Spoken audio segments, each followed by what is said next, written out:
The Lord be with you.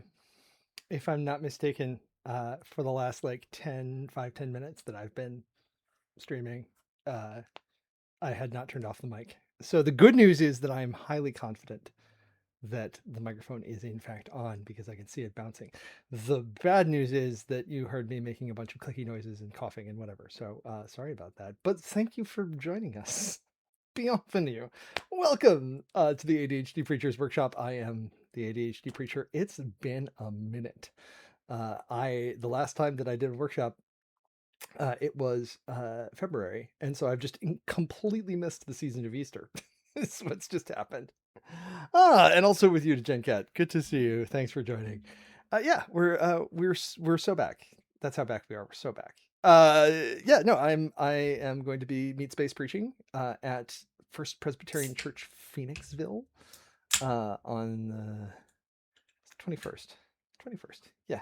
So we're back. We're doing the workshop again. Just mixing it up. We'll see what we got this week. I don't know. I've been busy with other projects, some of which, if you know enough, you can find on the internet, and got some other irons in the fire. But it's good to be back on. I'm gonna slightly adjust the camera again.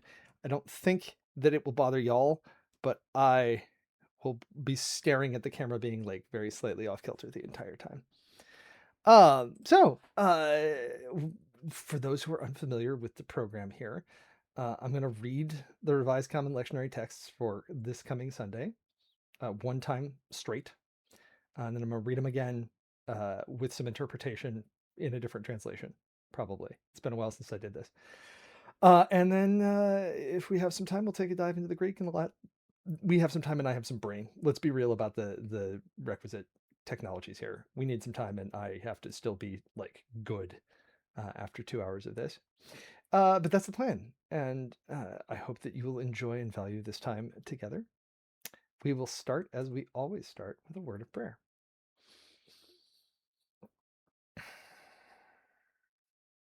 Lord Most High, God of all creation, God of all peoples, I ask that you bless this time in reverence and irreverence of your word, that we spend these moments listening and learning, that we find new secrets and new joys in our interpretation. I ask, Lord, that you transform us, that you continue to heal us and make us new, that you open our minds to new possibilities, and that you open our hearts to our neighbors. We ask that you bless this proclamation and interpretation of your word as a sacrifice acceptable and pleasing to your worship. O Lord Almighty. Amen.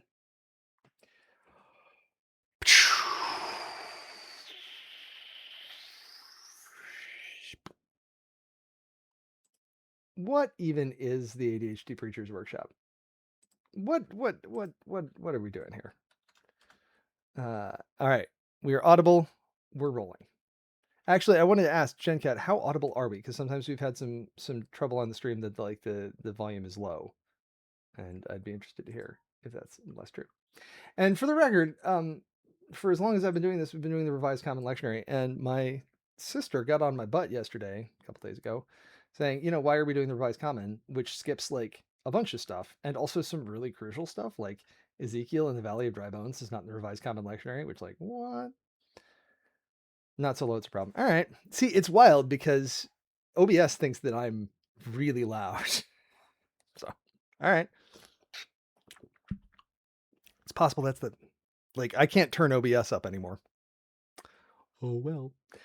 So there are other lectionaries, and I might, starting at the end of year A, I might retune and do something else. I depressingly, I was informed by my local governing body that this Christmas, a little before Christmas, is my 15th ordination anniversary.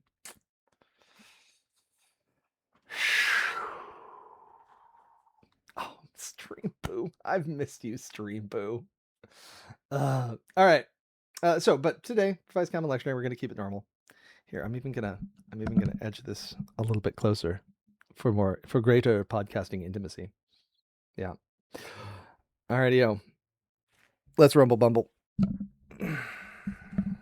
Greater podcasting intimacy. And right. Oh man. There are so many little things that I've like forgotten about how I do this that it's I don't know if any of you all saw that, but I just adjusted my pop filter and it flopped like it flopped aggressively. It flopped as though whoop. Eh, eh. Yeah, we're gonna have to give that. We're just gonna rely on the big pop filter and hope. All right, Vandy, what do you got for us? And Vandy just announced recently that they're going to be redoing the Art in the Christian Tradition website, which somebody was looking for, like, hey, I need a thing for this piece, and I was like, hey, have you checked out Art in the Christian Tradition? So this is the new soft launched thing. You can search by scripture. Hey, Vandy, I can do you some UGC, Vandy. Ads for Art in the Christian Tradition and for the lectionary. If this is okay, hold on a second. Hold on a moment. I think we need to do download large image, open image in new tab. For those listening to the podcast that doesn't exist, no, that's the. How about open link in new tab? There we go. Yeah, yeah, but open it. Don't open it in some. Hold on. Here we go. Open image in new tab. Yeah. Okay. My friends, the art in the Christian tradition for today is burb. Just burb. I bet you I know why. But hello burb. Just burb. Anybody else not fans of, but familiar with Portlandia and the fabulous sketch of Put a Bird on It? Song Sparrow by John James Audubon. We have a little book for our kid that is called John James Audubon Painted Birds. So, birds. Birds today. This is the high quality content that y'all signed up for. Just me saying the word bird over and over again. I very slightly informed my church that I'll be working with that I'm going to do the Genesis and I think I said Matthew. We will see how that goes. But here we go. For those who are unfamiliar, this story sucks. This is one of those stories that people are like, man, the Bible's terrible.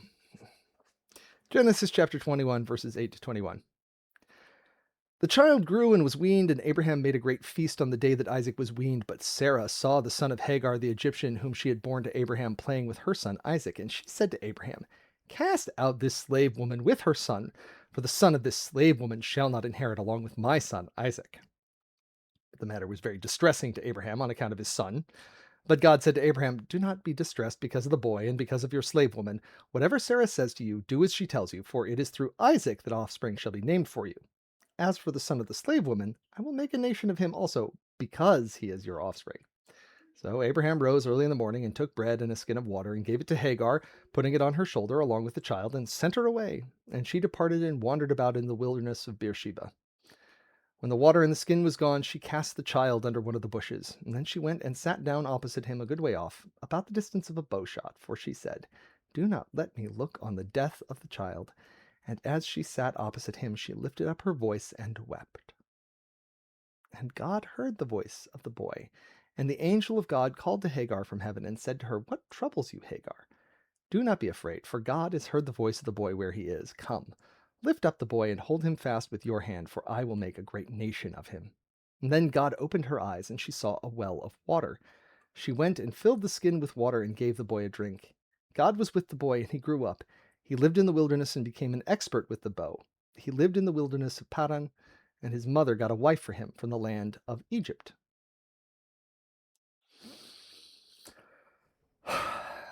Psalm 86, verses 1 to 10 and 16 to 17. Incline your ear, O Lord, and answer me, for I am poor and needy. Preserve my life, for I am devoted to you. Save your servant who trusts in you. You are my God. Be gracious to me, O Lord, for to you do I cry all day long.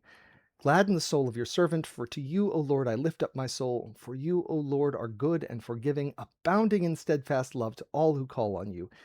Give ear, O Lord, to my prayer. Listen to my cry of supplication. In the day of my trouble I will call on you, for you will answer me. There is none like you among the gods, O Lord, nor are there any works like yours. All the nations you have made shall come and bow down before you, O Lord, and shall glorify your name. For you are great and do wondrous things. You alone are God. Turn to me and be gracious to me. Give your strength to your servant. Save the child of your maidservant. Show me a sign of your favor, so that those who hate me may see it and be put to shame, because you, Lord, have helped me and comforted me.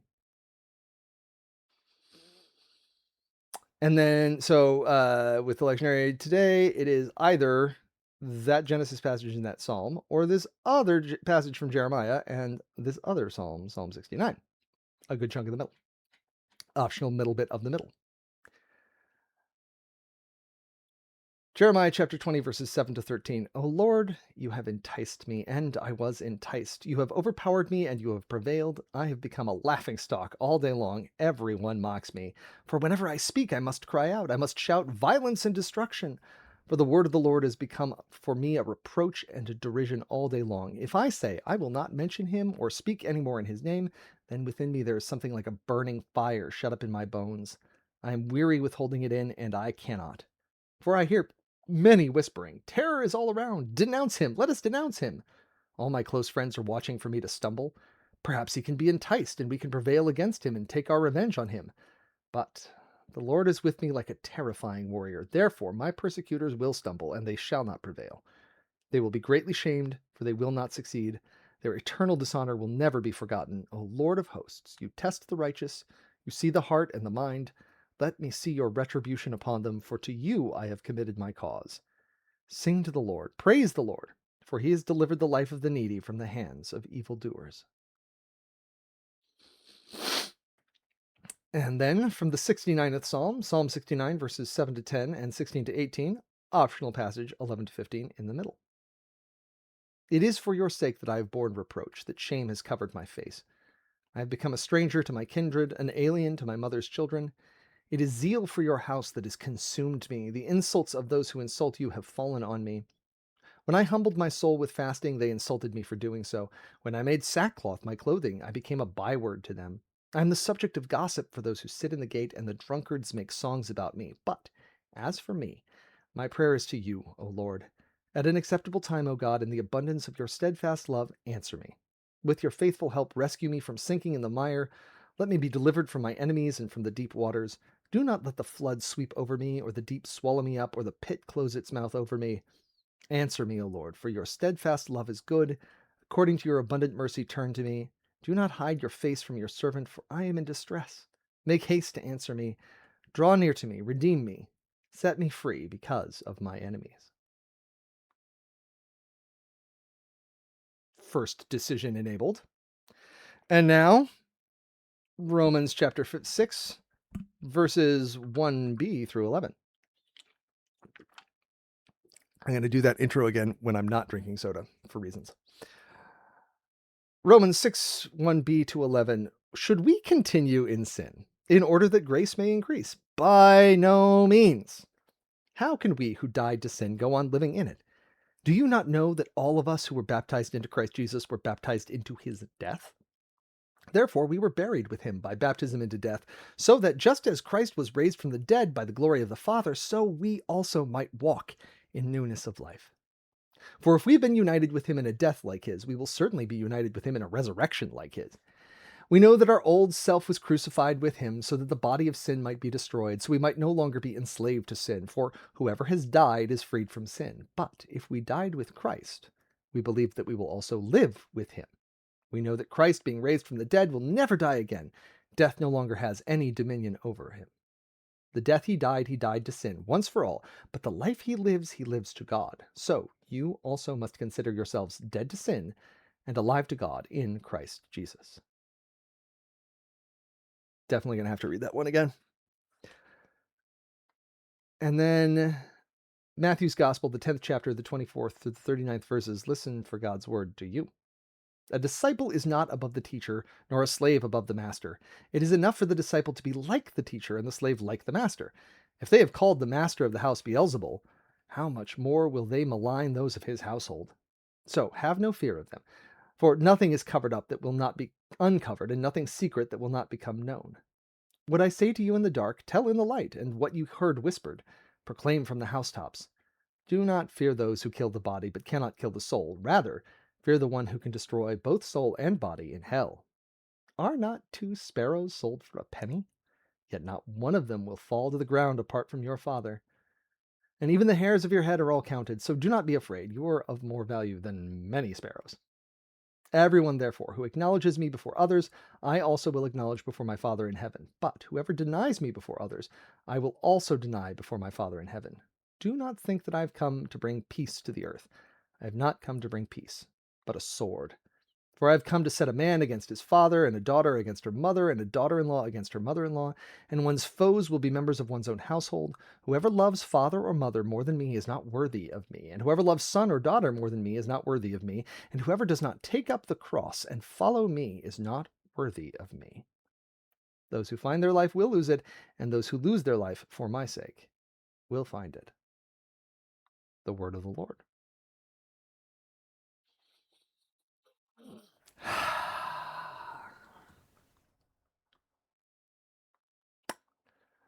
Well, well, well. If it isn't my old foe, scriptural interpretation. All right, let's see if I remember at all how to do this. Yeah, I do. I do remember how to do this. All right. I'm not going to double up. I'm just going to. So the Jeremiah passage and the Psalms in the second Psalm are a thing that I could preach if I was going to preach those, but I'm not. I'm going to do the Genesis as I thought I would. I'm going to talk about Genesis and Romans and thing.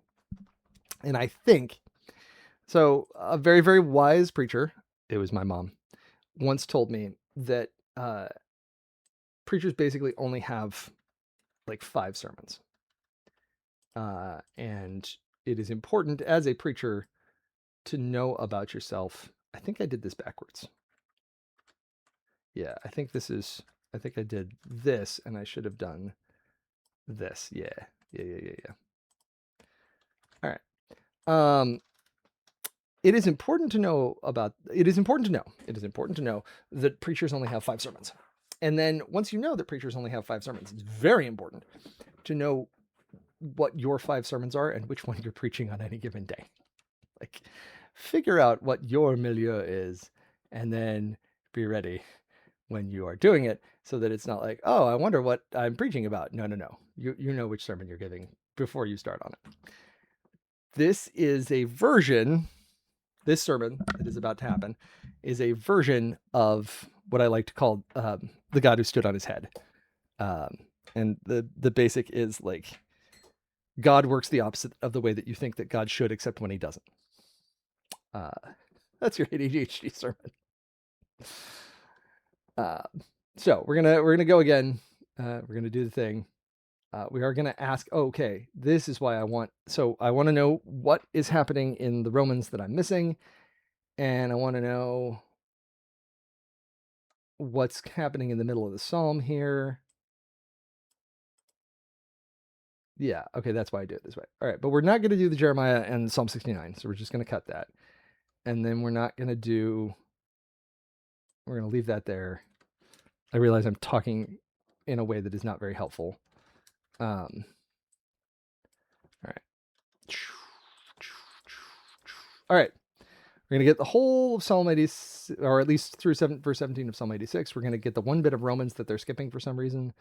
I think I know what else happens in Genesis 21, but let's go ahead and grab all of it. I'm not too fussed about Romans, and the Matthew pericope is pretty self-contained. It's in a whole... Jesus at this point has like a big monologue of like greatest hits. So, all right. And then we go to BibleGateway.com. Oh, right. I normally have been doing. Do I have this still set? Control V. And it should do CEB. Yeah. I got it. I remember how this works. I got to redo my lighting. That's the big thing. All right. Hello. Yes, I now remember that we've got this. And we're going to do this in print mode. Yeah. All right. Genesis 21, Common English Bible, Isaac's birth. The Lord was attentive to Sarah. So this is chapter 21, and we're skipping over the bits at the beginning before Hagar and Ishmael evicted. And then, we're going to skip on Abraham's treaty with the Philistines. Yeah. People are terrible. Okay. So, Isaac's birth. The Lord was attentive to Sarah just as he had said, and the Lord carried out just what he'd promised her. She became pregnant and gave birth to a son for Abraham when he was very old, at the time God had told him. Big reminder. Yeah, I saw that you dropped a GenCat. No worries. But also, hi. And welcome to terrifying geriatric pregnancies. The medical providers tell us that they treat pregnancies different when the principal person is over the age of 35. Sarah, at this point in our narrative, is 80 plus. So this is somewhat surprising. Failed to determine content classification. All right. I have said politics and sensitive. I'm not doing a. Did I do some swears? I might have done some swear. I don't think I did some swears. I have politics and sensitive social issues turned on, which is accurate. Behold, geriatric pregnancies. She became pregnant and gave birth to a son for Abraham when he was old. At the very time God had told him, Abraham named his son, the one Sarah bore him, Yitzhak. There have been a couple of Israeli prime ministers named Yitzhak, and I feel like I'm going to get it wrong. There's a violinist, I think. Yeah. Anyway, Isaac is how we pronounce it modernly. Okay. DegenCat is saying that changing VPN locations helped. Sure. So Abraham did the thing, did a bris, circumcised his son Isaac when he was 8 days old, just as God had commanded him. And Abraham was 100 years old when his son Isaac was born. And Sarah said, God has given me laughter. Everyone who hears about it will laugh with me. This is why... yeah, are we... Yeah, I think that the text is ambiguous here. Either God has given me joy and laughter, and everyone who hears about it will share with me this joy, or God has played a joke on me, made a joke of me. Everyone who hears about it will laugh at me. And I think I recall, without looking at it, that the reading of the Hebrew supports both of those readings. Like the Hebrew text supports both of those readings. And I think that ambiguity is good, because I think Sarah might have felt a little funny about this, right? Like, yeah. Sarah said, who could have told Abraham that Sarah would nurse sons? But now I've given birth to a son when he was old. It's not that shocking that he was old, Sarah. That's not that surprising. I think I vaguely remember something like Charlie Chaplin had a kid when he was like 80. So fun. All right. And now we get into the meat of the thing. The boy grew and stopped nursing. On the day he stopped nursing, Abraham prepared a huge banquet. My team. So all of the reading that I'm doing now, all of the scripture, everything, all of this is now very, very sharply colored by the fact that I have kid now. There's not a day when the kid stops nursing. At the time, it is like they did not have the breast pumps and the refrigerators and the stuff. But like, you don't have to, like, there are there's several important, but there's sort of two important days in the weaning process. Weaning, by the way, people will think of it as taking off, like getting off of things, but really the weaning process, as we understand it from changing off of nursing, is adding in solid food. It is by no means like a lot of kids' calories at month 9 under most circumstances, are still coming from breast milk. But this is the process of adding solids into the diet. So on the day that Isaac stopped nursing, Abraham prepared a huge banquet. Are we saying on the day that Isaac started eating solids? Or are we saying on the day that Sarah was no longer nursing him? Because I know people whose kids are like 4 who are still nursing. So, like, yeah, I don't know the answer to that question, and it's very silly. But, you know, yet another of those moments where to the person recording this story, either this was so obvious as to be irrelevant, or they didn't actually understand how it worked. Yeah, on an important day, marking a transition in early childhood. Yeah. So, Sarah saw Hagar's son laughing, the one Hagar, the Egyptian, had born to Abraham. So Hagar's son at this point has to be a little bit older than Isaac. And I don't know that we get exactly how much older, but enough older that laughing, enough that reasonable that kid is laughing. And Sarah, in a moment of pure class, says to her husband, "Send this servant away with her son. This servant's son won't share the inheritance with my son, Isaac." My friends, let us refresh ourselves for a moment here on some prior happenings. I wasn't gonna go here, but let's just remind ourselves of where's my button? All right. I should have a yeah. Actually what I want to do, okay, you have the history there. All right. Let's do Genesis and let's do Isaac's birth announced, Hagar and the Ishmaelites' origins. So this is like 4 chapters earlier. Sarai had not been able to have children since she had an Egyptian servant named Hagar. Sarai, so they all had a name change. By the way, anybody who tells you that it's not permissible for people to have name changes for any reason, both Sarai and Abraham and Peter and like a number of other people in the Bible had name changes. It's a thing that happened. Sarai said to Abraham, "The Lord has kept me from giving birth. So go to my servant. Go to my servant. Maybe she will provide me with children." And Abraham did that like an obedient husband. And after Abraham had lived 10 years, Abram's wife Sarai took her Egyptian servant Hagar and gave her. So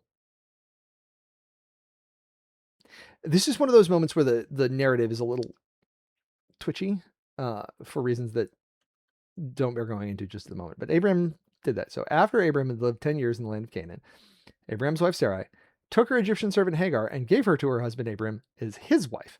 And he slept with Hagar and she became pregnant. So let us be clear about the agency here. Abram's wife Sarai took her servant and gave her to Abram. And he slept with Hagar. She became pregnant. So when later Sarah says, "Send this servant away with her son. This servant's son won't share the inheritance with my son, Isaac." This is generously. This is a little bit catty. It's a little bit catty. It's a lot catty. It's kind of a terrible maneuver. My wife watches a lot of terrible reality TV shows and people do stuff like this all the time, and I wish they wouldn't. Okay.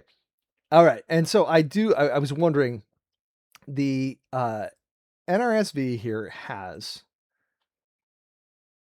the matter was very distressing to Abram on account of his son. I'm sorry. I forgot to mention. Sarah said to Abram, when Hagar realized that she was pregnant, she no longer respected her mistress. And Sarai said to Abram, "This is your fault." Right? Sarai, Sarai is in a rough spot, which does not excuse her extremely crappy behavior. But this is the story of things that happened. But this would make really excellent, like, soap opera reality TV. Let us be clear. So this upset Abram terribly because the boy was his son, and for a while there, his only son. Like for a period of time, Ishmael was the only kid that he had who he thought was going to, as they say, um, carry on his name, uh, let his name not be forgotten from the face of the earth. So this upset Abraham terribly because the boy was his son. And God said to Abraham, "Don't be upset about the boy and your servant. Do everything Sarah tells you to do, because your descendants will be traced through Isaac. But I will make of your servant son a great nation too, because he is also your descendant." Uh, it, it is very clear here that either the Lord understands Abraham's priorities really well, or Abraham has deeply misapprehended what God is up to. But I do like, Lord, are you sure? Sarah has told. Sarah has been doing that classic toddler thing. I just had that. Like, I have been having this experience where toddler is like, I want sandwich, and I make sandwich, and toddler is like, not that sandwich. Like, go to my servant. Maybe she will provide me with children. Oh no, it is the consequences of my own actions. This harassment is your fault, and blaming Abram. All right. So as I say, this is one of those passages where people point to this with justice and are like, the Bible is terrible. Like, these are people being really bad and awful to each other. At which point I say, yeah, not all of the Bible is supposed to be moral exemplar. Like, there's parts of the Bible where it's like, no, don't be like this. All right. So Abram got up, and this is a little bit of a tradition for Abram. He does this a couple times. Abram got up early in the morning, took some bread and a flask of water, and he gave it to Hagar. He put the boy in her shoulder sling and sent her away. Bye. And in order for the kid to have been laughing, and I don't have a timeline here, but the kid has to be at least 9 months old, but probably older. So, like, toddler is 2.5, and I am beginning to have trouble hauling around. Putting toddler in a shoulder sling right now would not be great. She left and wandered through the desert near Beersheba, which I'm going to take just a moment. If I remember where this is, Beersheba is like not it. When they say desert, they mean it is in the Israeli Air Force Museum, Beersheba. There's a well here, Abraham's well, but yeah, this is Yerushalayim. So I haven't actually been literally to this part, but I have been to literally this part and all of this bit. This is Dahazerta. This is you gonna get cooked being outside. And finally the water in the flask ran out, and she put the boy down under one of the desert shrubs. She walked away from him about as far as a bow shot and sat down, telling herself, I can't bear to see the boy die. Chat, if parenthood is a thing that you long for, I hope that you are granted it. But I tell you what, if you are a person of faith, a person who reads the Bible, and you are not currently a parent, and you become a parent, your readings will change. Your emotional reaction to some of these things will change.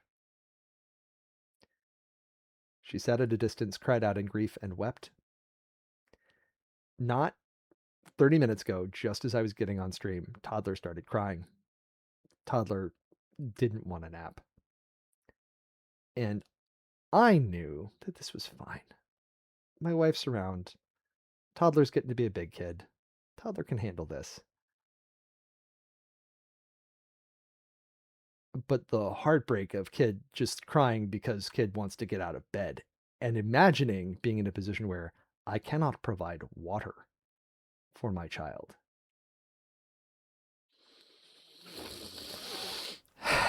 It hits different.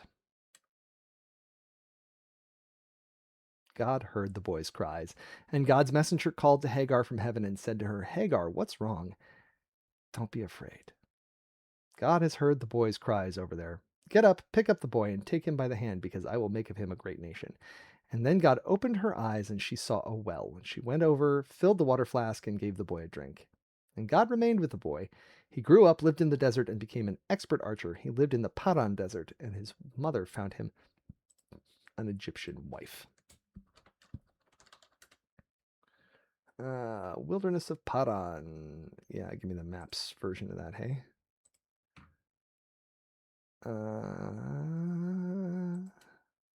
Yeah, you're going to give me the U.S., aren't you?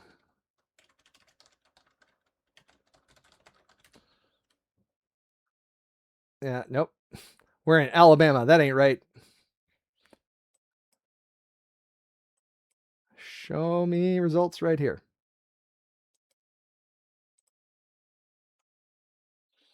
All right. So that's, they're calling this Paran, and this is, as I say, like even just the color. Just look around at the color of this.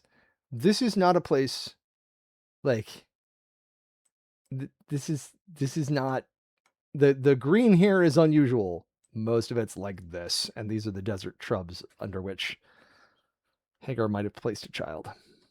So, have fun with that. Right up to the Jordanian border. And there's a reservoir. Oh, how nice. That is, my friends, that's a reservoir. Can't you tell? All right. Blasted. Sun-blasted land. That's all I have to tell you. All right. Okay, that was our Genesis passage. We're going to skip this whole thing with Abimelech, which is hilarious, but we're going to skip over it. All right. Psalm 86, and let's recall that they are giving us Psalm 86, except a bit out of the middle and possibly some at the end, and we're going to do the whole thing. Psalm 86, Psalm 86, Lord, listen closely to me and answer me, because I am poor and in need. Guard my life, because I am faithful. Save your servant who trusts in you. You, my God, have mercy on me, Lord, because I cry out to you all day long. Make your servant's life happy again, because, my Lord, I offer my life to you. Okay, I just did it again.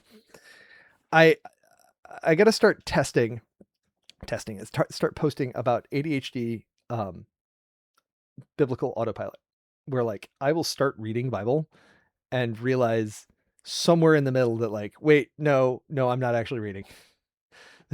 I'm not actually in. I'm not in it. All right. Lord, listen closely to me and answer me, because I am poor and in need. Strong start. Guard my life, because I am faithful. I am having a little bit of the logic here doesn't like, okay, Lord, listen to me because I'm poor. Guard my life because I'm faithful. Like the second one, sure. The first one, like, if we acknowledge that this is the reason that God does stuff, then we're in great shape. Save your servant who trusts in you. You, my God, have mercy on me, Lord, because I cry out to you all day long. Toddler cries to me all day long, and does not incline me to have mercy all the time. I'm very, very kind to my child. Just sometimes the crying all day long, the whining does get somewhat tiresome. Make your servant's life happy again. Because, my Lord, I offer my life to you. Because, my Lord, you are good and forgiving, full of faithful love for all those who cry out to you. All right. Make your servant's life happy again. Because, my Lord, I offer my life to you. Because, my Lord, you are good and forgiving. Yeah. Make your servant's life happy again in exchange for my life. And do it because you're good and forgiving. And you're full of chesed, full of faithful love for those who cry out to you.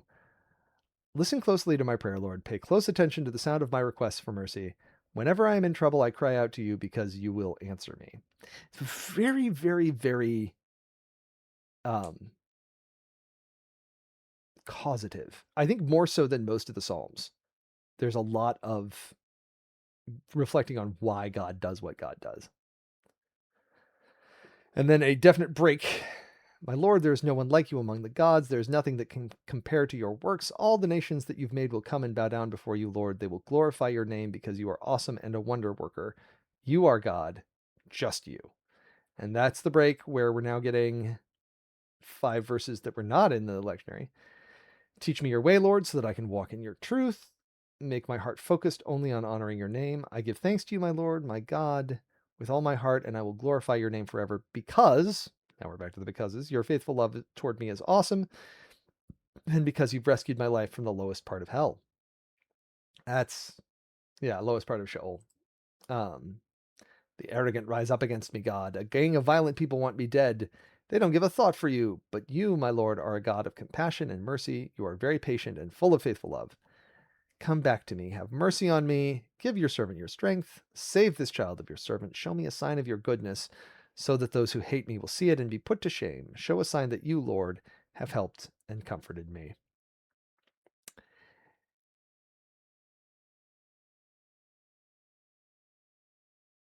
I'm not going to sit here and rank psalms, but I'm going to say that this feels distinctly to me like a B-side psalm.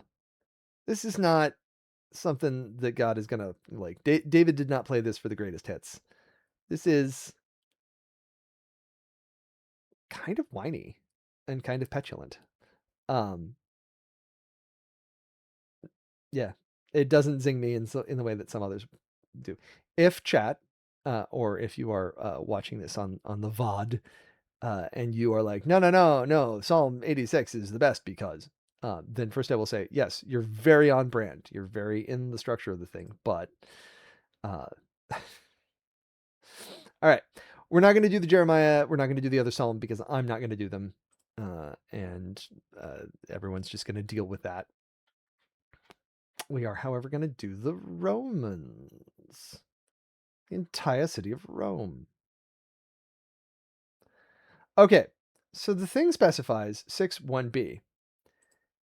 And should we continue in sin in order that grace may increase? Okay, all right.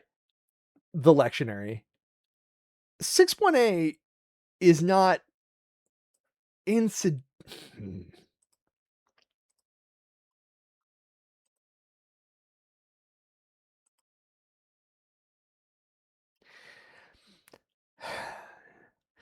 6:1a definitely feels like a continuation of a previous thought from the previous chapter. Like we're gonna like Paul has spent a whole thing talking about how great it is that grace covers or solves for sin, and so then he's going to say, so what are we going to say? Should we continue sin? Like he's constructing an argument here. If you cut that, you lose the portion of, like, you basically imply to the auditor that there is no like that this thought is disconnected, and that's wrong. This is like Romans is a whole continuous argument. You cannot, like, we pick portions out of it because people ain't got that kind of time to like sit and listen to all of Romans and follow everything that Paul's doing in there. But like Paul's doing a thing and we want to develop the theme. We want to get people into the idea that Paul is building a connected argument because he is. All right. It is very important, and it's possible that I'm going to do, if we have time, I'm going to do this in the Greek because it is very important that you understand the extent to which Paul is being like hilariously rhetorical. Paul is having fun. So he says, so what are we going to say? Should we continue sinning so grace will multiply? For those of you who do Blue Sky or similar, um, there's a /s here. He's being sarcastic. He's saying, like, no, this is dumb. Like, I can see how someone would make this argument, or people have made this argument to me, and it is dumb and a bad argument, and don't do it. Everybody, everybody, everybody who is like hand waving their own sin and saying, it's not that bad, and like, just more grace for God to impart on me, don't do it. Don't get into that mindset. Should we continue sinning so that grace will multiply? Absolutely not. All of us died to sin. How can we still live in it? Or don't you know that all who were baptized into Christ Jesus were baptized into his death? Degen Cat says, okay, but you got to respect the hustle, right? To which I replied, no, I don't. I do not have to respect the hustle. It is not a requirement. 2,000 years ago, Paul told them to stop respecting the hustle. I will listen. All who were baptized into Christ Jesus were baptized into his death. Every once in a while, for those of you who, like my audience, I don't know, guys, Christianity is a death cult. Everyone's got that, right? This is not a surprise to anybody. Everybody did the homework. Christianity is a death cult. There was a guy who died, and then he was resurrected. And that's awesome. But that doesn't mean we're not a death cult, because we totally are. So be cool about it.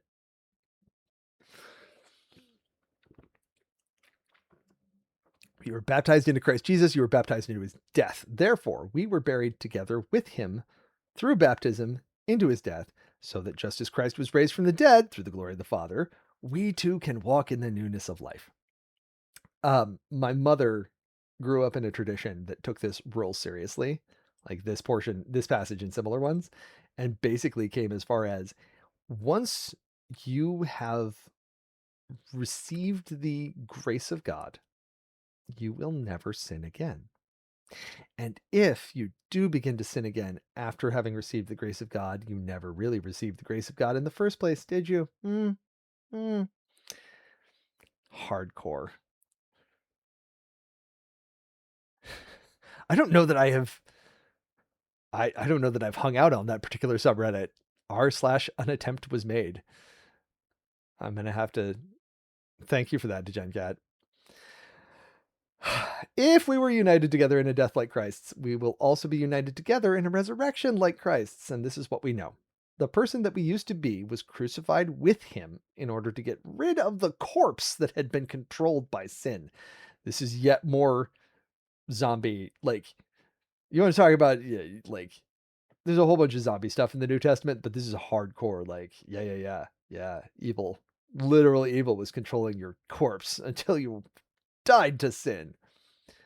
That way we would not be slaves to sin anymore, because a person who has died has been freed from sin's power, just as I suppose theoretically a slave who has died is freed from bondage. But if we died with Christ, we have faith that we will also live with Christ. We know that Christ has been raised from the dead and will never die again.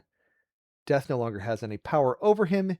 He died to sin once and for all with his death, but he lives for God with his life. In the same way, you also should consider yourselves dead to sin, but alive for God in Christ Jesus.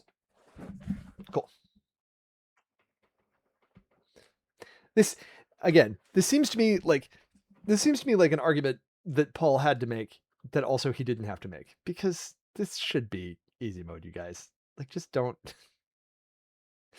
If you're going to be part of a community of people actively resisting sin and death, don't give up. Don't give it, like, don't be like, it'd be great is if we had more sin.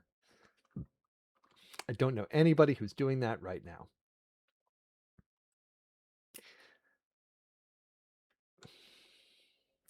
I don't think. I do.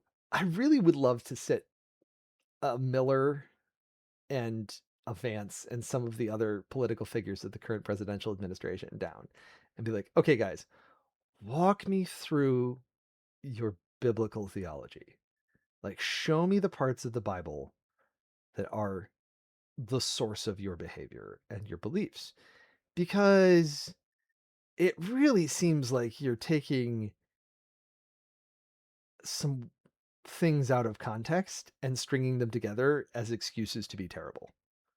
I could be wrong about that, but that's really the vibe I get. And so I really want somebody to sit down and explain it to me.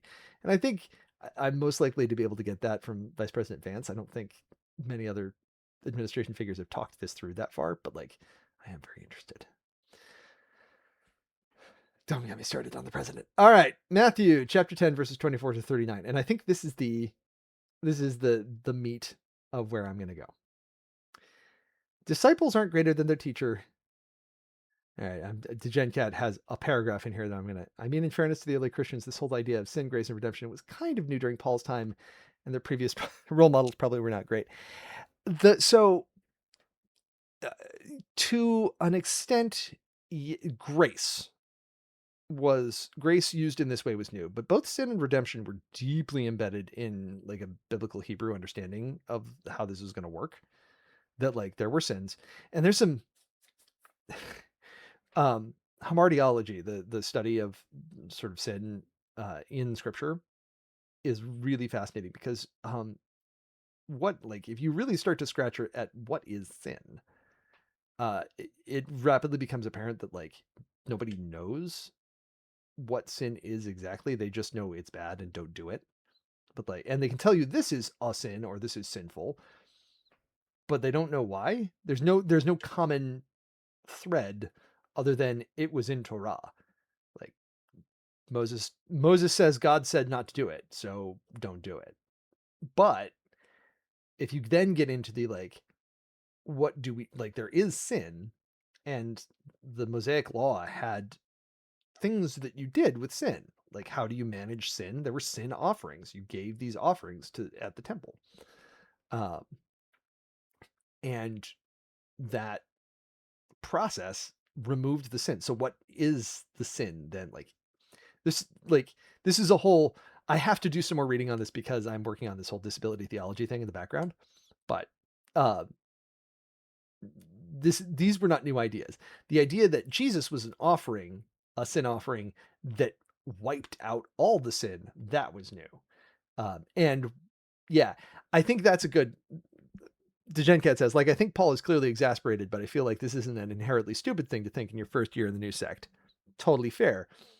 I think that when a sin offering was literally you got to go buy a burb and then the priest is going to kill it and that will solve your problem. There was a sort of an economic incentive to like not do more sin than necessary so that you didn't have to get more birds than you had to, like minimize your costs. Whereas if Jesus is one sacrifice for all time and we don't need to do it anymore, then it's like, I could go hot. Like there's no downward pressure on how many sins I can commit, I suppose. And like, there's more grace in there. That's a good way of sort of breaking down the changes. All right. Okay.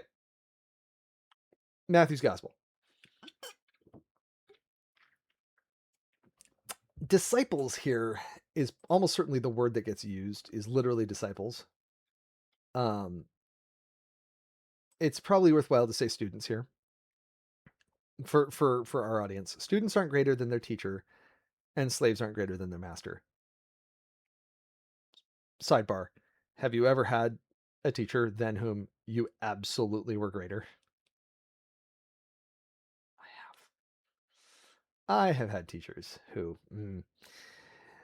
disciples aren't greater than their teacher and slaves aren't greater than their master. It's enough for disciples to be like their teacher and slaves like their master.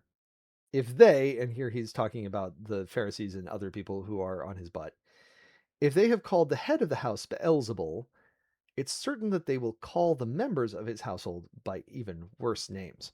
Okay.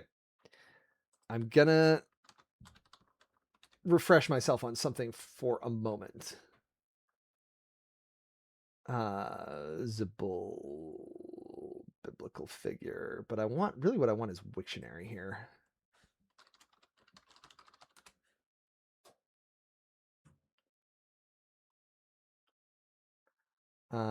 It's a male given name Zebul.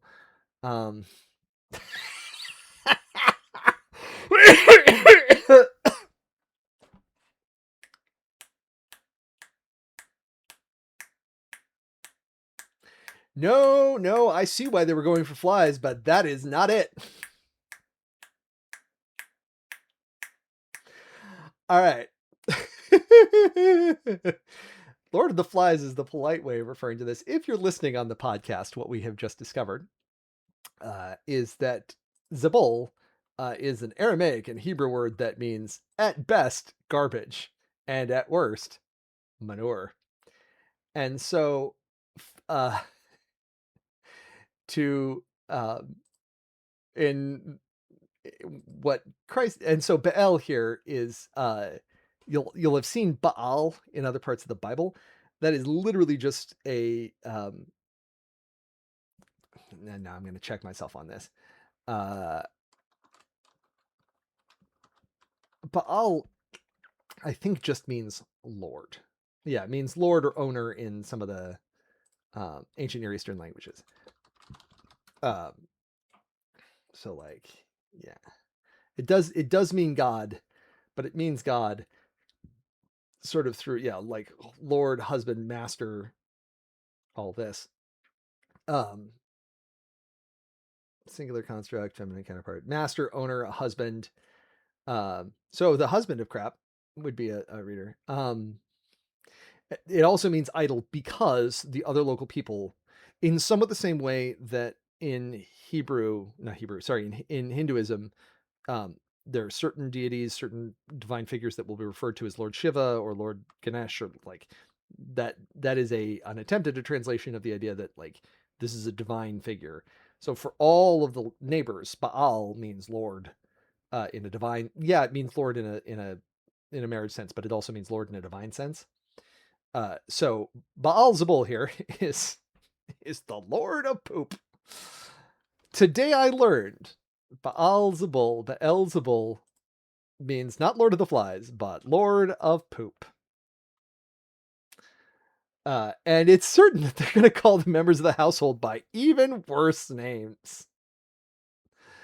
Thank God. Toddler has not yet started into this phase, but I'm aware there's a phase coming where things will be poopy and people will be poopy heads, and it is coming. And for now, we're skipping it, but we're going to get there. All right.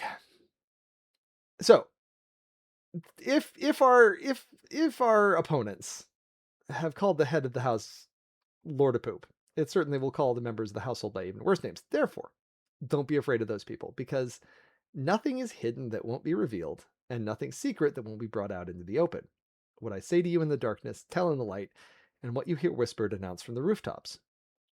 Don't be afraid of those who kill the body but can't kill the soul. Instead, be afraid of the one who can destroy both body and soul in hell.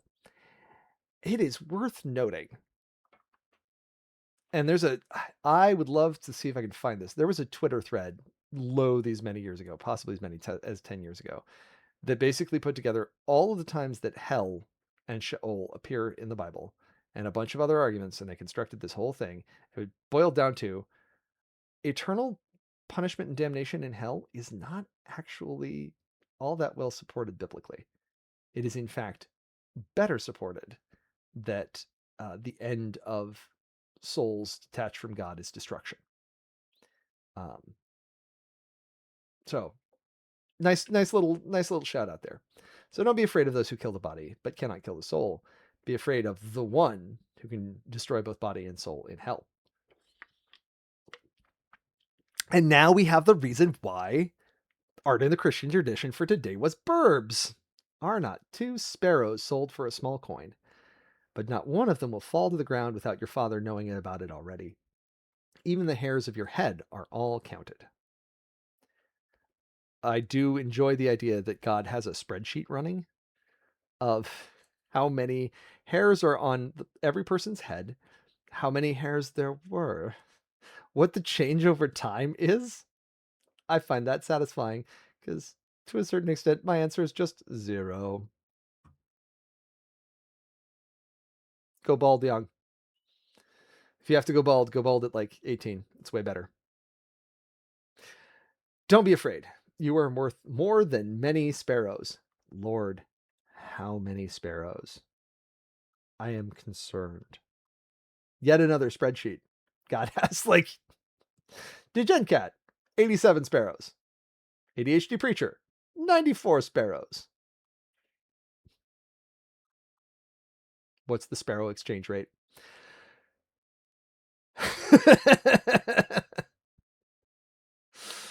That's a very vivid image right there. Therefore, everyone who acknowledges me before people, I also will acknowledge before my Father who is in heaven. But everyone who denies me before people, I also will deny before my Father who is in heaven. Don't think that I've come. Oh, this run right here. Don't think that I've come to bring peace to the earth. I haven't come to bring peace, but a sword. I've come to turn a man against his father, a daughter against her mother, and a daughter-in-law against her mother-in-law. People's enemies are members of their own households. And this is... Just checking myself here. Okay.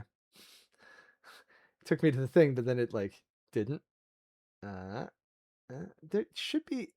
I feel like there should be a button here that's like...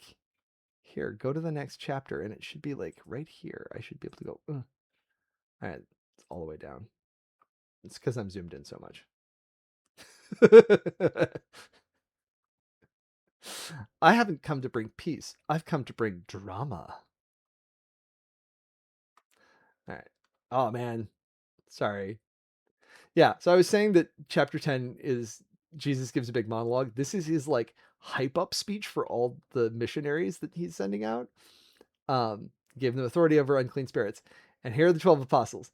And I just love this list for,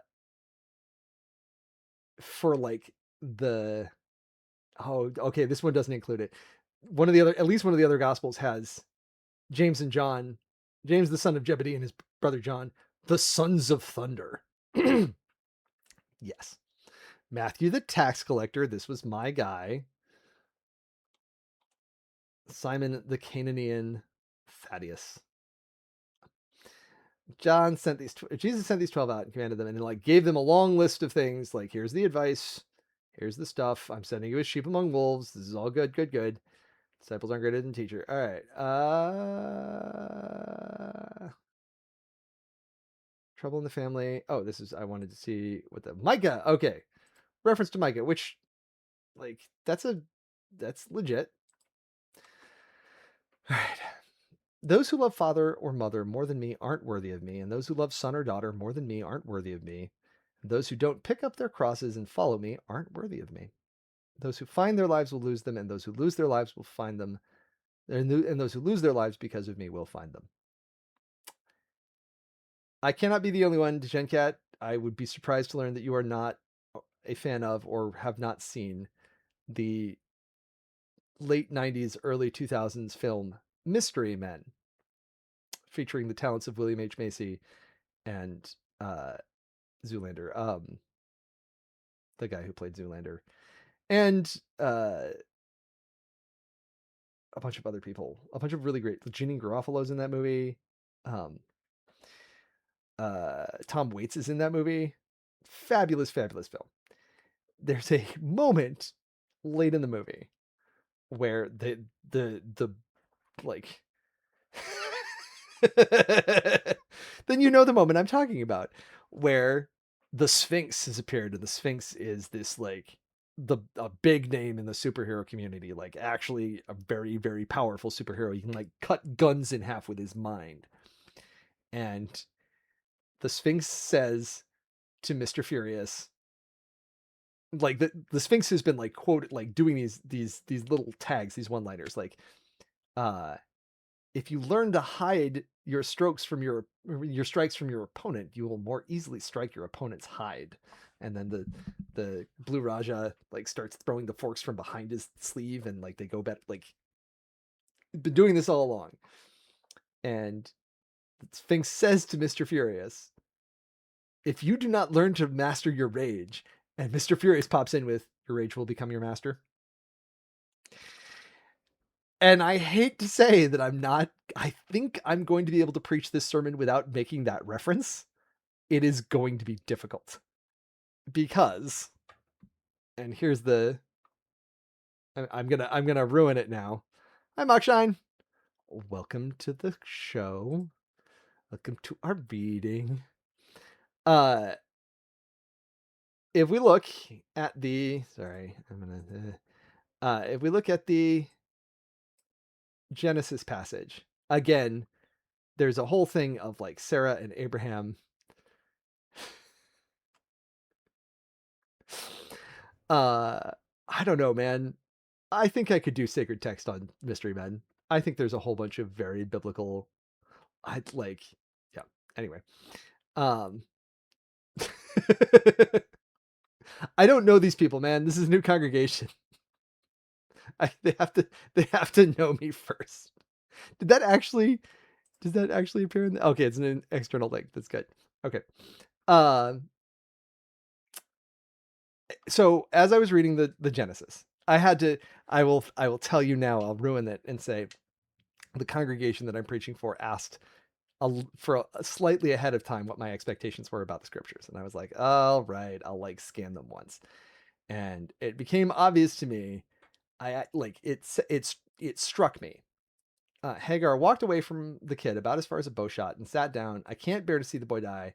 She sat at a distance, cried out in grief, and wept. That's the Common English Bible. The um, NRSV has pretty reliably. Sorry, I gotta check a thing here for a second. Okay, that's weird. Why does it do that? Um, in the NRSV, it talks about, and she sat opposite him. She lifted up her voice and wept.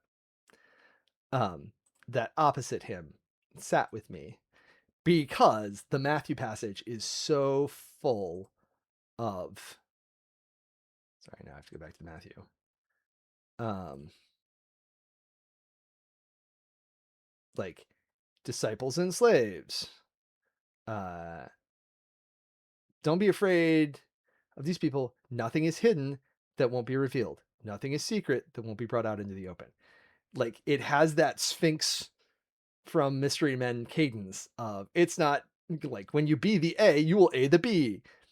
Um, and so my first pass, and I think this is where I'm going, having looked at it, nothing knocked me off this, was we're going to talk about opposites, and we're going to talk about how God does opposites in the world. Um, that God sets up, like Jesus sets up contrasts in a way that the community and that the disciples don't expect. And I think that is my thought. That's where I'm headed. Uh, everyone who acknowledges me, I will acknowledge. Everyone who denies me, like setting up these. I think uh, in West Wing at one point, Toby calls them floating opposites. I haven't come to bring peace. I've come to bring drama. I mean, a sword. Um, and then those who love the people that we expect them to love are not worthy of me. And if they don't pick up their crosses and follow me, they're not worthy of me. And then people who find their lives will lose them, and those who lose their lives because of me will find them. So it's the, and I think, I don't know that I'm going to land at all on the Romans, but I think Paul is doing some of the same stuff of the like compare and contrast, like sin and death are opposites of life and resurrection. Um, Binaries. I think there's something in here about binaries and about ambiguity within binaries. So that's where I think I'm headed. Um, Not a surprise, but I think this is your ADHD sermon for June 21st. God is a God of binaries and opposites. God is a God that occupies the spaces between life and death, between sin and grace. God occupies the whole range.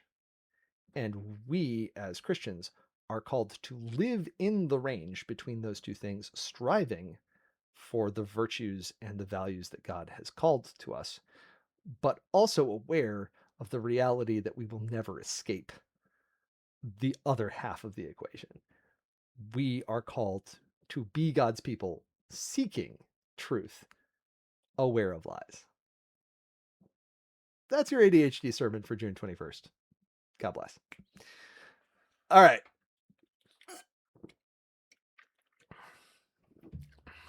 Getting better at this, guys. DegenCat, you have a moment to declare if you are more enthused about hearing the Greek of the Romans or the Matthew passage. And if not, I will roll a die. I might actually roll a literal die.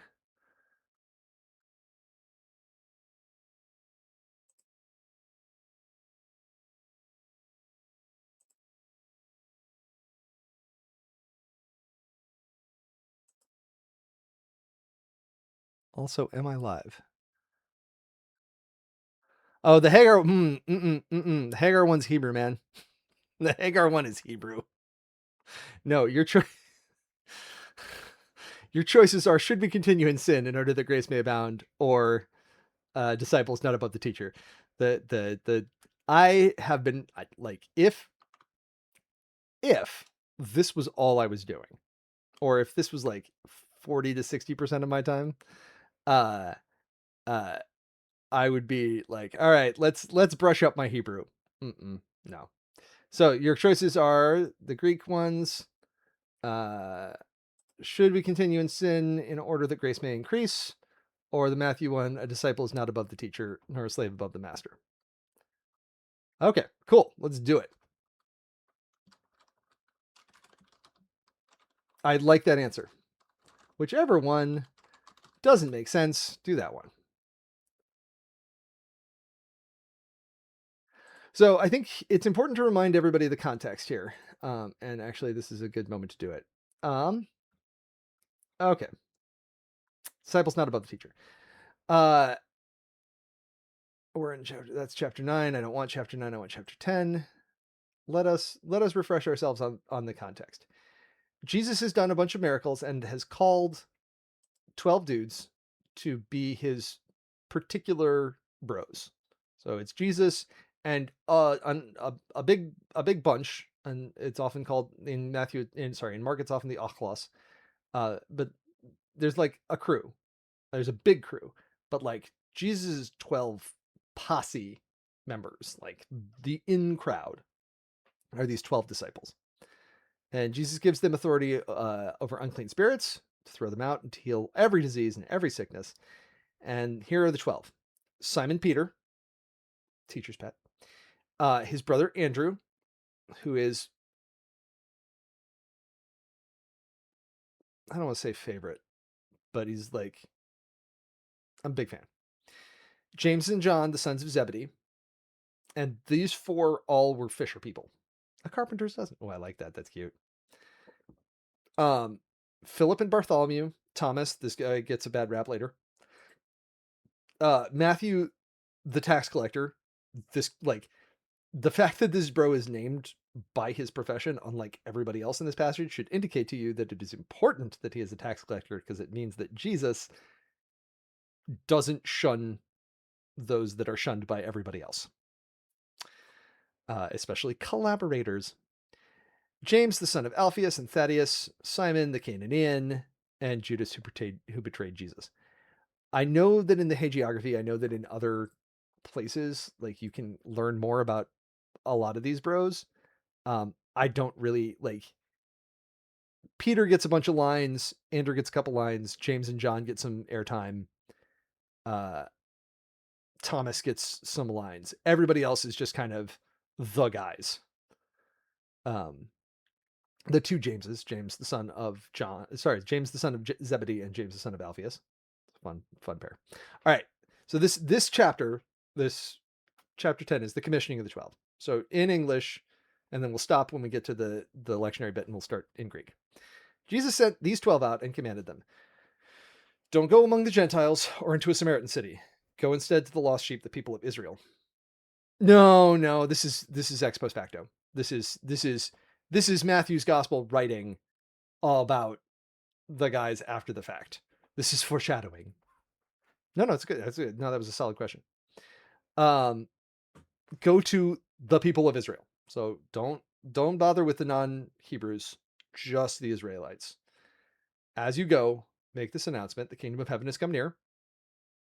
And your job is heal the sick, raise the dead, cleanse those with skin diseases, and throw out demons. I like the leveling the playing field there. You received these powers, brackets these powers, without having to pay. Therefore, give without demanding payment. Workers deserve to be fed, so don't gather gold or silver or copper coins for your money belts to take on your trips. So this right here is actually this is a wild one, because it is basically one of the verses that makes it so that pastors don't starve. A worker is worthy of his hire, is the line. Don't take a backpack for the road, or 2 shirts, or sandals, or a walking stick. Whatever city or village you go into, find somebody in it who is worthy. Different dig in on what that means. Stay there until you go on your way. When you go into a house, say peace. If the house is worthy, give it your blessing of peace. But if the house isn't worthy, take it back. If anyone refuses to welcome you or listen to your words, shake the dust off your feet as soon as you leave that house or city. I assure you that it will be more bearable for the land of Sodom and Gomorrah on Judgment Day than it will be for that city. Which is funny, because like Sodom and Gomorrah got wrecked once and they now presumably like exist again. Um, and like they were inhospitable once. Um, but all right, and now like as I said, this is like there is a certain vibe in this speech of Polonius's speech to Laertes as he's departing of like, I'm going to give you advice. Not all of it is going to make sense, and some of it's going to sound really stupid. But this is the advice that I'm giving you. I'm sending you as sheep among wolves. Therefore, be wise as snakes and innocent as doves. Watch out for people because they will hand you over to councils. They will beat you in their synagogues. They will haul you in front of governors and even kings because of me. So it's important. You asked about, wait, did he already know that Judas was going to betray him? Or did the other guys know that? Uh, this passage, like, so all of the scriptures that we have received, the Textus Receptus, went through a period of time of probably about 50 plus years, maybe longer, where nobody wrote them down. They just repeated the things to one another. It was an oral tradition. And eventually it was like, all right, first round of people is dying. Let's write it all down so we don't lose it. So everything that you read in the Gospels has to be interpreted through the lens of these were things that people thought were important enough at the time to remember, or weird enough at the time to remember and to rehearse. Um, which doesn't mean that it was like super practical all the time, but this particular passage is noteworthy because it is like it's pretty obvious that Jesus said many of these things to these people at one time or another, if not in this narrative structure.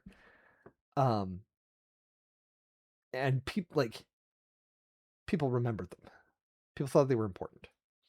But people thought they were important not just because it's what Jesus said to the disciples at the time, but because they thought it was important for what they were doing then. So this part here, they will haul you in front of governors and even kings because of me so that you may give your testimony to them and to the Gentiles. That was more important to the people writing down. Like that this was included tells you something about the people writing it down, not even necessarily about the people who heard it the first time. Like we are emphasizing this because you will suffer on behalf of this gospel. Whenever they hand you over, don't worry about how to speak or what you will say, because what you can say will be given to you at that moment. You aren't doing the talking, but the Spirit of my Father is doing the talking through you. Brothers and sisters will hand each other over to be executed. A father will turn his child in. Children will defy their parents and have them executed. It's very 1984 up in here. Everyone will hate you on account of my name, but whoever stands firm until the end will be saved. Whenever they harass you in one city, escape to the next, because I assure you, you will not go through all the cities of Israel before the human one, that is to say, the Son of Man, comes. All right, so that's that is the passage up to this point. So now we're going to do Matthew 10:24 through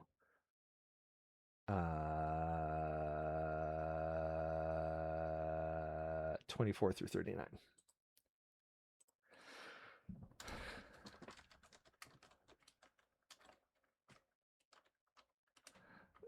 Take one brief moment just to check in on something.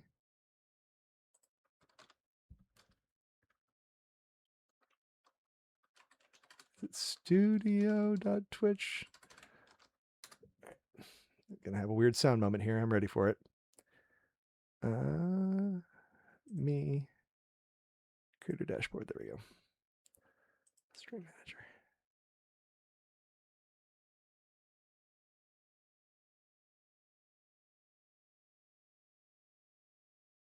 All right, cool. All right. So now we get the third translation. We get the King James, and I cannot watch myself on Twitch because it is delayed and it makes me crazy. Twitch. Right. Tools. The Mathetes. Yeah. So the mathematics is like the student's art in Greek, something like that. So Mathetes is disciple. It also just means student. The student is not above the didaskalon, the teacher, and the slave is not above the lord. And master is accurate here, but okay, King James is accurately doing it as lord, which is correct. The mathletes, yeah, yup. And above, yeah, I translated instinctively. I translated over, and I think because hierarchy is an important concept in the ancient Near East. Um, there is a way to read this that is something like students don't give their teachers orders, and slaves don't give their masters orders. They're not over them. Rather than having the sort of vague sense of like above them as in value, um, which in some ways like actually sounds like the sort of thing that they would have agreed to. Um, Archon, it is enough.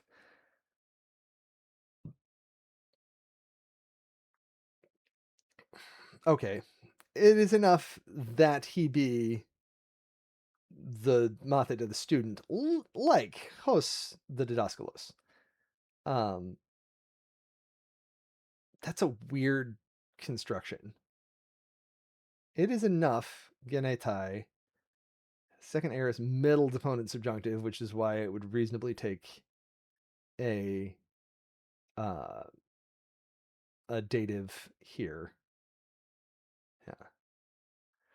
It is enough that the student he be like the teacher, and uh like like the teacher of him, and the slave like the lord. Okay, but why would you?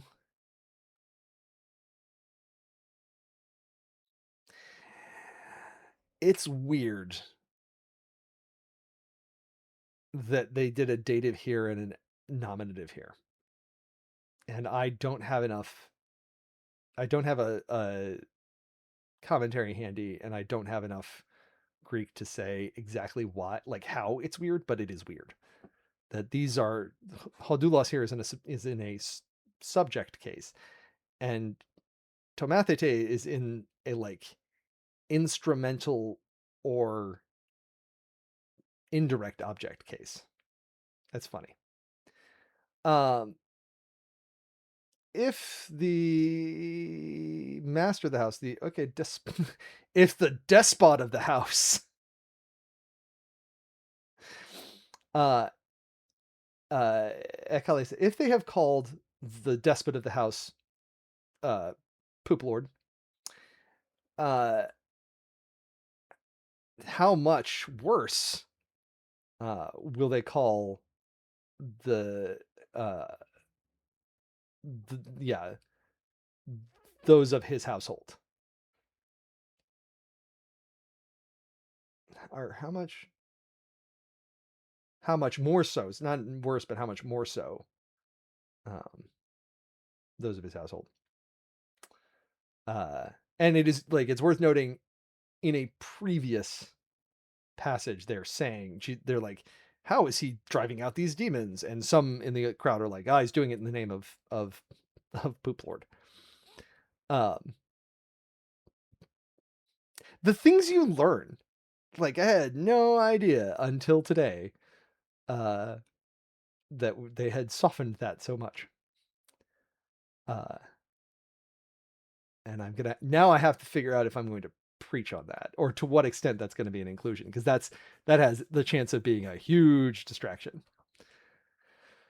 Oh, it is enough for the disciple. Yeah, sorry. No.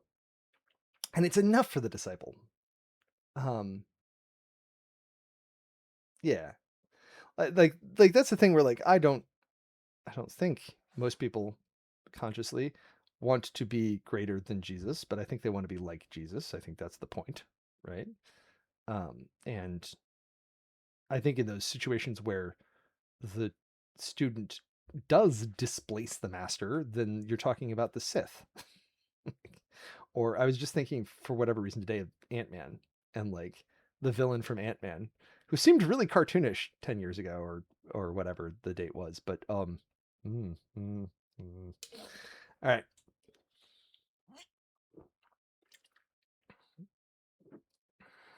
Nope, nope. I did it again. There we go. Okay, so fear them not, and that's whoever was calling in thing. All right, connecting to chat, it says, as though I lost connection to chat, and as though Twitch. Yeah, welcome to the chat room. I've tried a couple times to do this other thing, but cool. All right.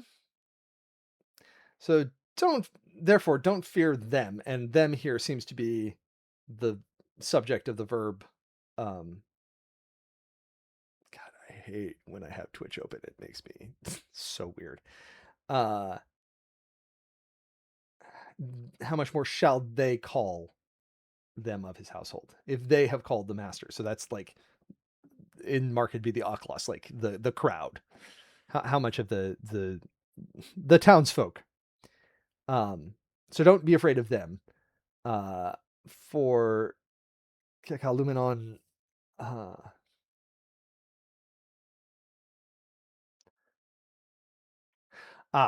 for nothing which is covered will not be revealed, and hidden which will not be known. Okay. Do you know that Superman's home planet is just secret? It's just Krypton. Secret. It's also the gas, which I think they called Krypton because they were like, oh, this is a secret gas. It doesn't interact with anything. Apocalypthesetai, yeah. Yeah. No need to dig on these for me at this point. This one is revealed. And this one is uh in the perfect Calumenon, like I think it's Calypso. It's and these are also it's nothing is covered which will not be uncovered, and nothing is hidden which will not be known. Which I think is pretty cool. Yeah. Yeah. Uncovered. Back covered. All right. By the way, I think I'm 24 to 39. We're cooking. We'll see if I get to the end. But I will probably want to wrap up relatively soon. Whatever I tell to you in the Scotia, in the darkness, speak ye in the Foti, in the light. And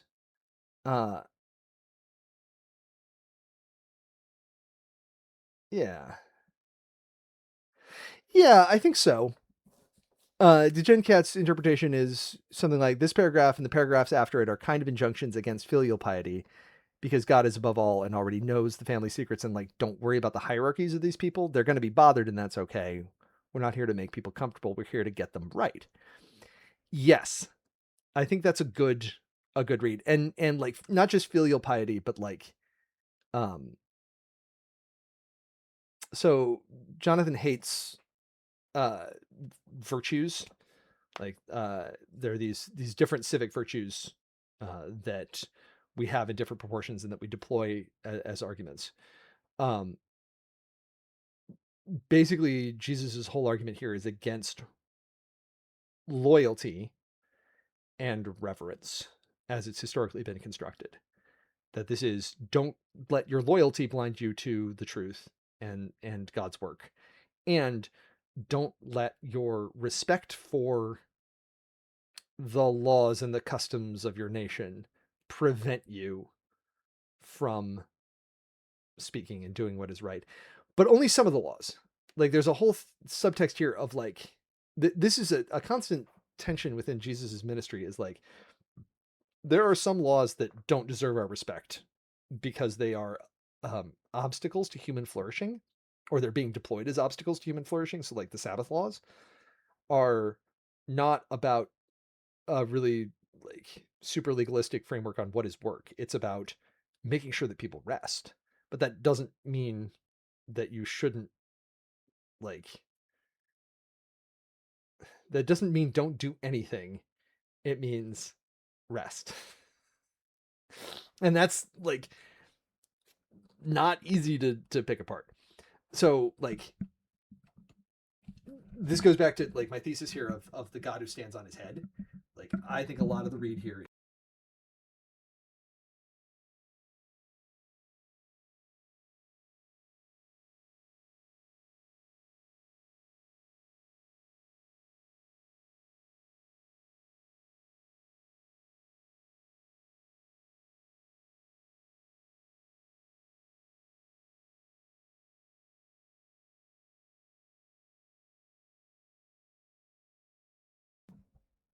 Testing, testing. There you go. I dislodged the thing. Basically, I think yeah, so this goes back to the God who stands on his head, and the God that I got Jesus in preaching is not the God that Israel is expecting. It is the same God, but it is that God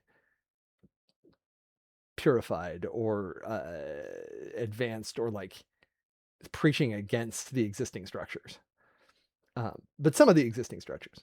So, um, but this is the like.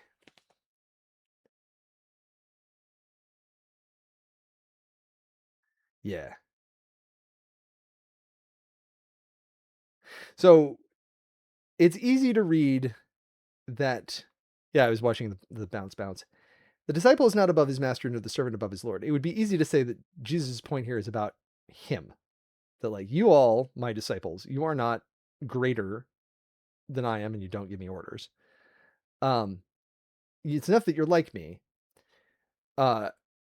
You will be associated with me, and they will disrespect you even more than they disrespect me. But don't be afraid of them. And this goes to your like, God knows the family secrets, and everything is gonna come. Everything's about to come out. Which I don't know, from a sort of Maury Povich perspective, like this is actually a very good reading of that like family dynamics thing. All the family secrets are about to come out. And I'm not here to bring peace to your family. I am here to bring division. So what I tell you in darkness, speak you that in the light, which you hear in the air, that you preach on the housetop. So that's let's yeah. What I say to you in the scotia, in the darkness, say that in the light, and in the kute, and what you hear in the ear, and what you hear in your ear, preach on the housetops. So let what is whispered to you, or what has been whispered to you quietly, go loud. And do not be afraid. And now we're like well into this like panegyric against panegyric. We're preaching against the powers and the humans. We're preaching against human authority and power here. So don't be afraid of the ones who apoktenoton, who can kill the soma, the body, but not the spirit, but are not able to kill the spirit, right? So don't be afraid of and this again goes to the community that was hearing this word needed to hear the word. Don't be afraid of the people who can kill you in the body, because a lot of them had been killed in the body. There was a lot of martyrdom in that first century. Um, Fear rather more the one who's able to both the soul and the body apolesai, to destroy in the in Gehenna, in the earth. I'm gonna. They're saying hell, but that's one. It's the single time that this form occurs in the whole thing, and 12 times in 3 unique forms, usually in Hell, cast into hell, hell. Yeah, but I want the. Don't give me the. I feel like I did this incorrectly. I don't want the form. I want the strongs. That's what I want. All right. Yeah, Gehenna. Of Hebrew origin, valley and the Valley of Hinnom. Like, it's literally just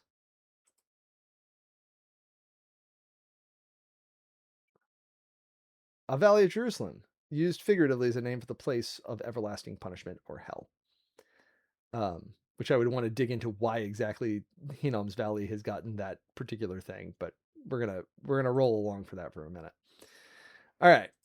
Um, but able to destroy apolesai. This is like, and to completely destroy.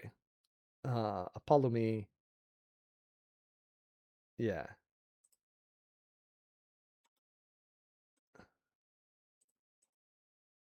Apollomi is from Apo and the base of Olethros, which is a weird what? To destroy a prolonged form. Strong's info. To destroy, ruin, death, punishment, destruction. But it is like, yeah, I'm gonna have to Wiktionary into that one because that's weird. But I'm not gonna do it right now because I can feel myself fading. All right. In fact, I think we're gonna get to a nice break point. Yeah, we're gonna finish the burbs. What is the Greek word for sparrow? I don't know. Are not two struthia, God's truth. Yeah, struthia. Are not two sparrows, struthia, asario for an ass for a copper coin, poletai sold. Okay, and uh,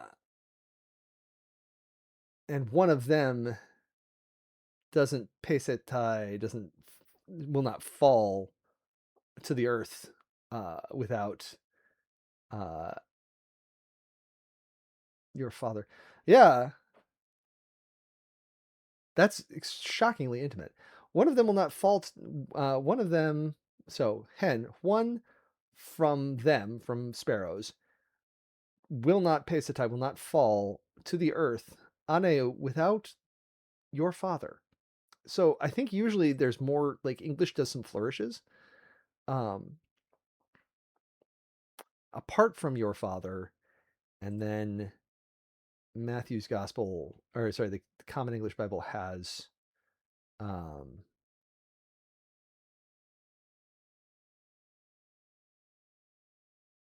yeah, without your father knowing it about it already. That is the frame I'm used to, but I like just the bare Greek here as a really intimate. No sparrow falls to earth alone. Is the like the suggestion here is that like aren't two sparrows sold for the smallest of copper coins, but one of them will not fall to the earth without your father, without the Lord. That's the Lord will be present with the bird as it falls. That's shockingly intimate.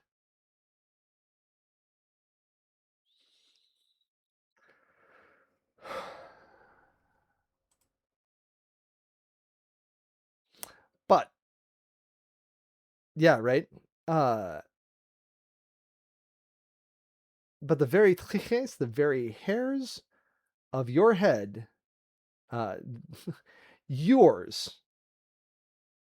So it's like the emphasis here is your and the hairs of the head, all erothemenai are numbered, are counted, and that's the root of arithmetic right there. Like again, I am I am doubling down on. I have not really given that much thought to God's database structure, but it seems very obvious to me that God has some really intense databases about human lives, and that there is somewhere a particular table that has every human being and the number of hairs on that human being's head at various points, and that those numbers change over time, and probably have some predictive elements of like, this is the number of hairs that will exist on the head at various points. And that for me, a big chunk of that table is just 0.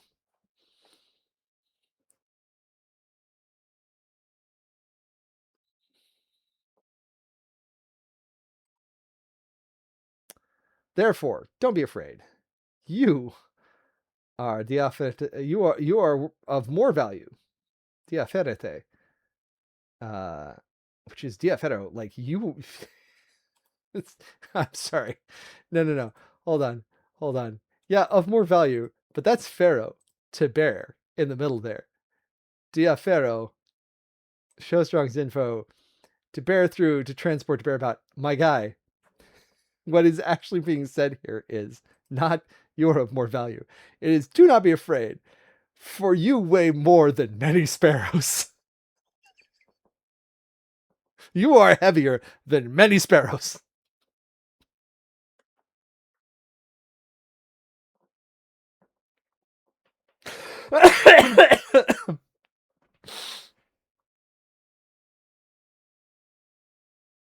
That is a delightful note on which to end our stream today. I'm going to stop right there. I don't think I can beat do not be afraid, my friends, for you weigh more than many sparrows. God bless you. Yeah, no, it totally does. Yeah. And it has like an arithmetic, like this is all counting. This is all counting house language, right? This is all like numbers and weights and stuff. But still, yes, it means you are of more value, but it also kind of means you weigh more.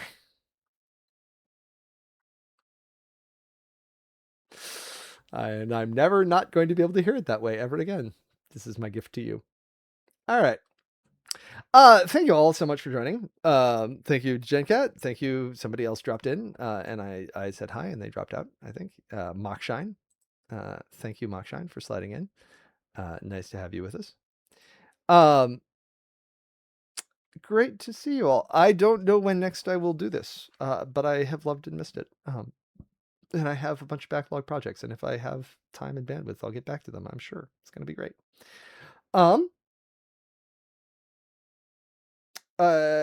First Phoenixville, I will attempt to put in various places the link to First Phoenixville's live stream, so that if you want to hear the sermon that is preached on this topic, you may do so next Sunday at I think 10. I am still very funny on Blue Sky, and I'm planning some more Blue Sky content because it's faster and easier than the video content. You can find the coffee and send me $1 or $2 if that is your will or way, and I will appreciate it and will be grateful and will speak your name in praises. And I owe some people some content. I gotta talk to some people who've been donating, see if they want anything. Find me on Blue Sky. Find me on YouTube, youtube.com/@ADHD_preacher. Blue Sky, it's busky.app, I think, /ADHD-preacher. I covet your prayers. I hope that you will keep me in yours, and I will keep you in mine. Good vibes. God bless. We'll see you next time.